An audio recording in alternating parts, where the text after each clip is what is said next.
Ben, as companies grow, they find, I guess, a little bit of difficulty in managing, still in this day and age, the amount of paperwork that gets flowed from person to person. How can they solve that problem?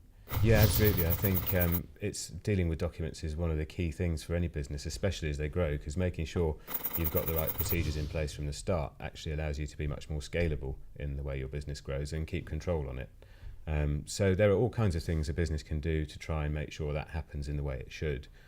Implementing a policy, I think, is the key thing. So what that's about fundamentally is understanding the way your business communicates, both internally and externally, and trying to put a set of rules around it and a good structure that is scalable, that can grow for the future.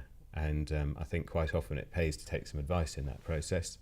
And there are various things you can do. So, for example, you can look at electronic document management to improve retrieval times, to reduce the amount of space perhaps taken up with storage, perhaps to enable remote workers.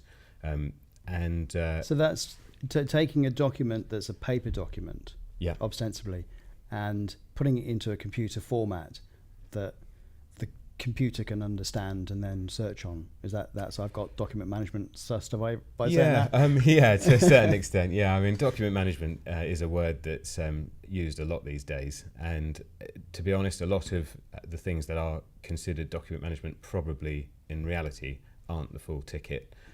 But really what we're talking about with document management, as you say, is absolutely speedier retrieval, more secure storage, allowing that to become part of your disaster recovery scenario, which I think is really important too. So in the event of a fire or a flood, how you deal with that. And the key things I think to look for is to make sure that you've got some sort of version control. So as documents are changed, that you can actually track that back, and that there's an audit trail, because if for any reason you're required to be compliant with regulations or rules, you're able to prove what's happened during the life cycle of that document. So this is where Word's track changes sort of doesn't work particularly well.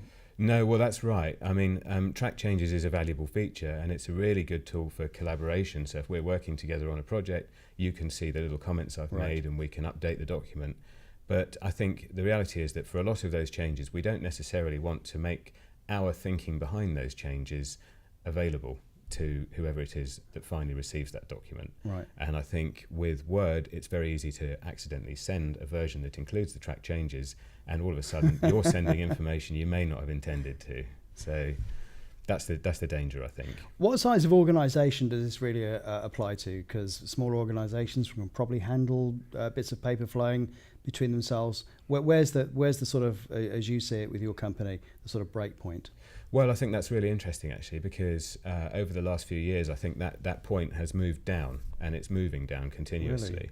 Really? Whereas looking at how documents move between staff internally and how they communicated externally was really the domain of the larger company. I think now for the smaller companies, it's absolutely vital, because I think the inertia comes actually from your clients, and most people now want to receive document electronically because it's there instantly, it's available, it's easily stored, it's easily sent around.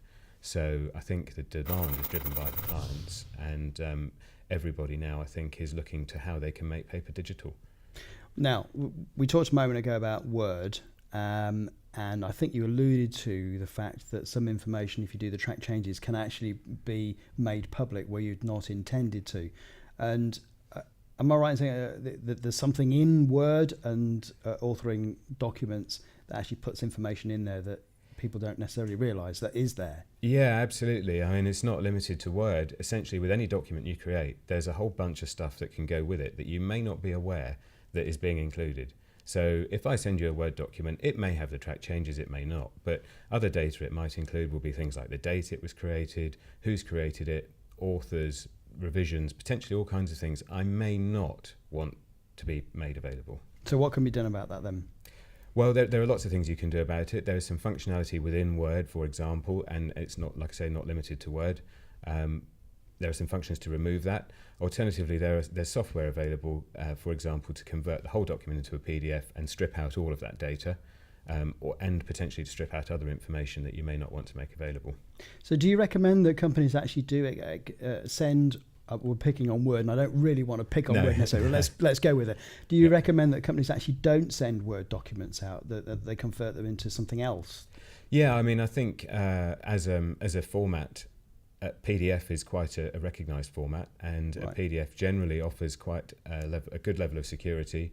It makes it harder to edit documents. Sure, if you've got the best software available, really nothing these days is uneditable, but it makes it harder. It makes it more compliant, and potentially you can implement other procedures, like, for example, encryption, which will allow you to communicate in a more secure manner. That's great. Thank you very much, Ben. You're welcome.